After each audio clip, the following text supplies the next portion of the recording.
Hello दोस्तों, स्वागत है आप सभी का लीसा जी चैनल पर। दोस्तों, आज हम बात करेंगे हरतालिका तीज पूजा विधि के बारे में। फूलों का आसन दे करके एक तस्वीर रखेंगे माता पार्वती और महादेव जी की। एक लोटा लेंगे, लोटे में स्वास्तिक बनाएंगे।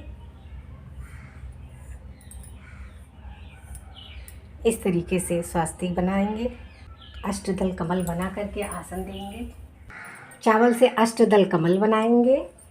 8 लकीर खींच करके लोटे में मौली लपेट देंगे। उसमें जल भर देंगे। फिर गंगा जल भी डालेंगे। के बाद कलश में हम डालेंगे हल्दी की गांठ, एक सुपारी, दक्षिणा, थोड़ी सी दूर्वा और पुष्प। आम का पल्लव लगा देंगे।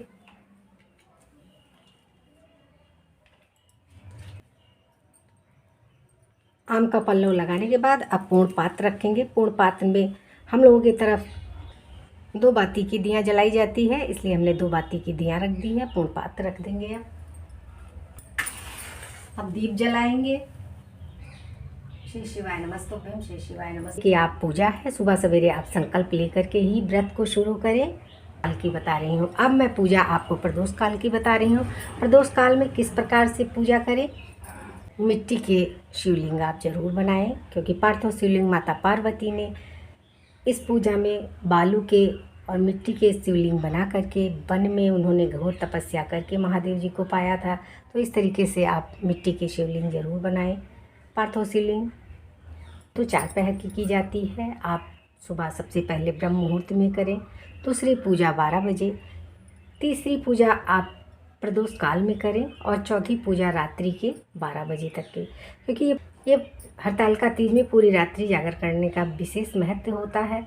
तो अगर आप शरीर से पूर्ण रूप से सक्षम हैं तो आप 4 पहर की पूजा करें। अगर नहीं है तो आप 2 पहर की तो पूजा करें ही। सुबह पहले आप संकल्प ले लें। संकल्प लेने के बाद फिर प्रदोष काल की पूजा जरूर करें, क्योंकि प्रदोष काल में महादेव माता पार्वती धरती लोक पर आते हैं। और अगर आप प्रदोष काल में पूजा करेंगी तो भगवान सीधी वो पूजा स्वीकार करते हैं।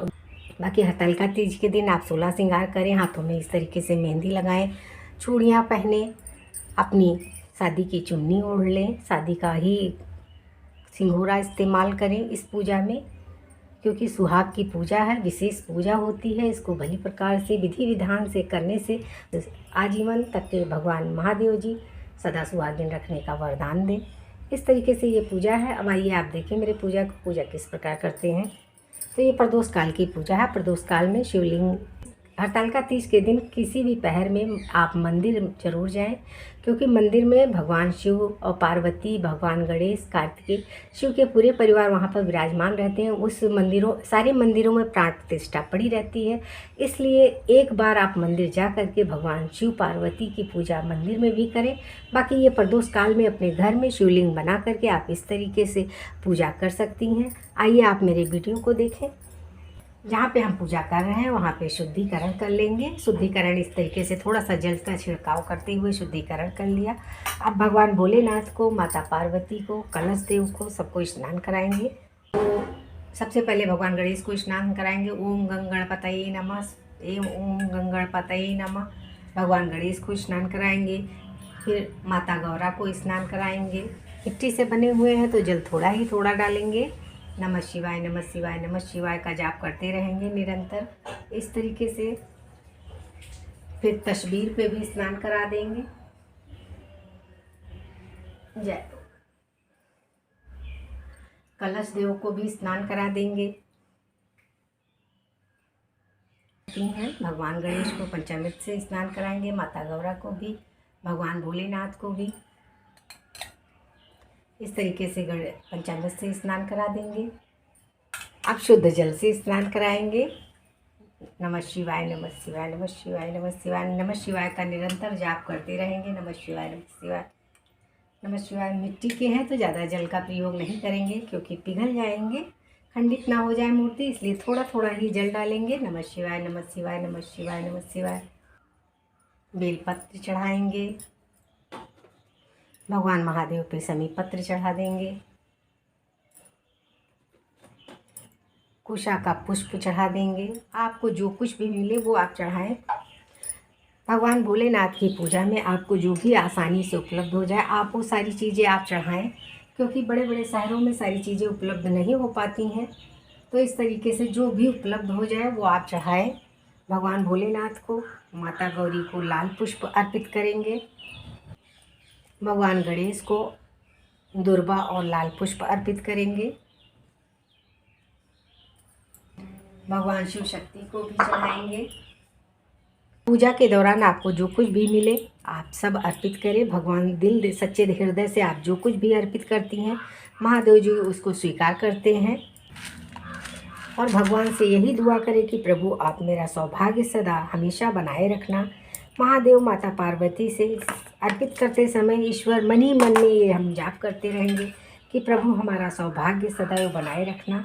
इस तरीके से अब हम लेंगे काला तिल, चावल, हरी मूंग और काले तिल। ये चीज़ें शिव बाबा पे चढ़ाना बेहद ज़रूरी होता है।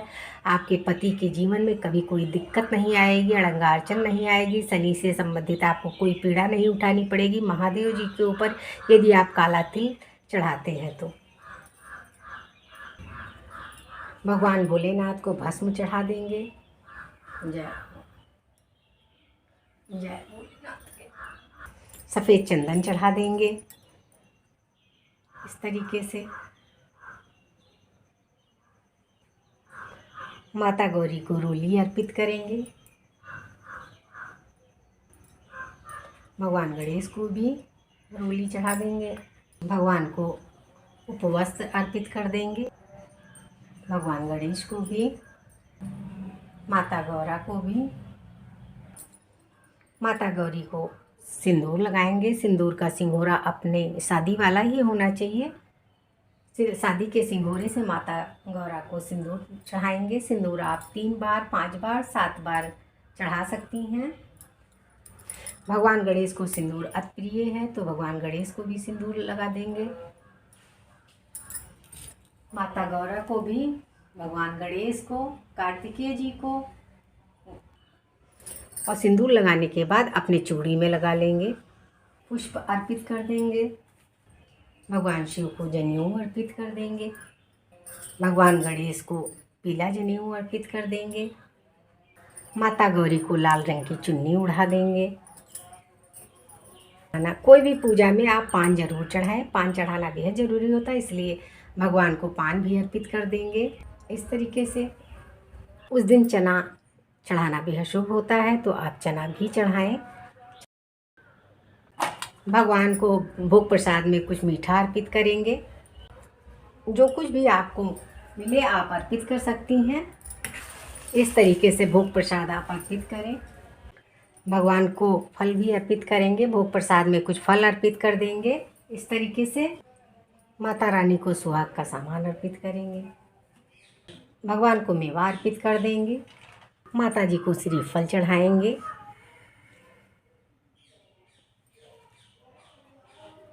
कथा की किताब को स्नान करा देंगे। इस तरीके से माता को रोली लगा देंगे। रोली लगाने के बाद धूप दीप दिखा देंगे। धूप दिखाने के बाद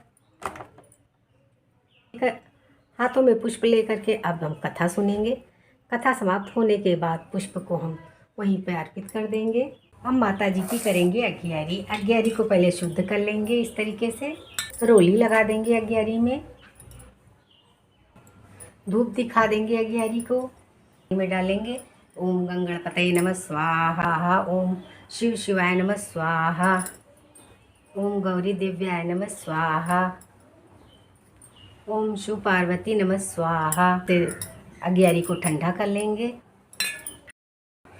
भगवान भोलेनाथ की पूजा में कपूर का बहुत बड़ा महत्व है तो इसलिए भगवान की आरती कपूर से करेंगे। इस तरीके से कपूर लें। भगवान पहले गणेश जी की जय गणेश, जय गणेश, जय गणेश देवा। माता जी की पार्वती, पिता महादेवा। दूसरी आरती करेंगे। ओम जय शिव ओमकारा, हर हर शिव ओमकारा ओमकारा। आरती करने के बाद आरती को ठंडा कर देंगे।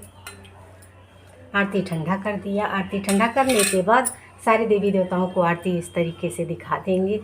फिर खुद भी आरती लेंगे। बाद पूरी पूजा हो चुकी है। पूजा करने के बाद हम रात्रि में यहीं पर विश्राम करेंगे। अगर आप पूरी रात्रि नहीं जग सकते हैं तो दीपक आप इस तरीके से जला करके रखें। इसके बाद दूसरे दिन आप सुबह ब्रह्म मुहूर्त में उठें। ब्रह्म मुहूर्त में उठ करके सुबह सवेरे स्नान दान से निवृत्त हो करके पूजा पाठ करने के बाद आप फिर से सारी पूजा करके भगवान भोलेनाथ, भगवान माता पार्वती, भगवान गणेश जी की पूजा करें। पूजा हम लोगों के यहाँ मीठी चीज़ों से ही पारण किया जाता है, तो मीठी चीज़ें आप पारण करके फिर आप 5 बार 7 बार, अगर आपकी तरफ 3 बार होता है तो 3 बार माता पार्वती से इस तरीके से सुहाग लेंगे। सुहाग लेने के बाद फिर चौकी को थोड़ा सा हम हिला देंगे जिससे कि हमने विसर्जित कर दिया हैं। यही है हरतालिका तीज की पूजा विधि दोस्तों। आई होप कि आपको मेरी ये पूजा विधि पसंद आई होगी। लेकिन सारी पूजा करने के बाद आप क्षमा प्रार्थना मांगे कि प्रभु हमसे जाने अनजाने में पूजा के दौरान कोई त्रुटियां हुई हो तो मुझे माफ़ कर देना। मुझे पूजा पाठ करना नहीं आता है। मेरे पास जो जितनी जानकारी थी मैंने उतनी जानकारी के तहत मैंने आपकी पूजा की है। प्रभु हमें माफ़ करना। माता पार्वती ना करेंगे। पति पुत्र की लंबी आयु की कामना करते हम लोगों के यहाँ आंचल से पैर छुआ जाता है, तो इस तरीके से सर के ऊपर से ओढ़ करके आंचल से माता रानी से आशीर्वाद लेंगे। अमर सुहाग होने का माता रानी से, भगवान शिव शक्ति से इस तरीके से आशीर्वाद ले करके और क्षमा प्रार्थना करते हुए पैर छुएंगे। बोलो हरतालिका तीज की जय, बोलो भगवान शिव शक्ति की जय, भगवान गणेश की जय। और कभी भी आप पूजा करें तो खुले सर से न करें, बिना आसन के न करें। पूजा के नियम है, आप नियम का पालन करें। आई होप कि आपको मेरी ये पूजा विधि पसंद आई होगी। अगर पसंद आती है तो मेरे चैनल को आप सब्सक्राइब करें, वीडियो को लाइक करें। धन्यवाद।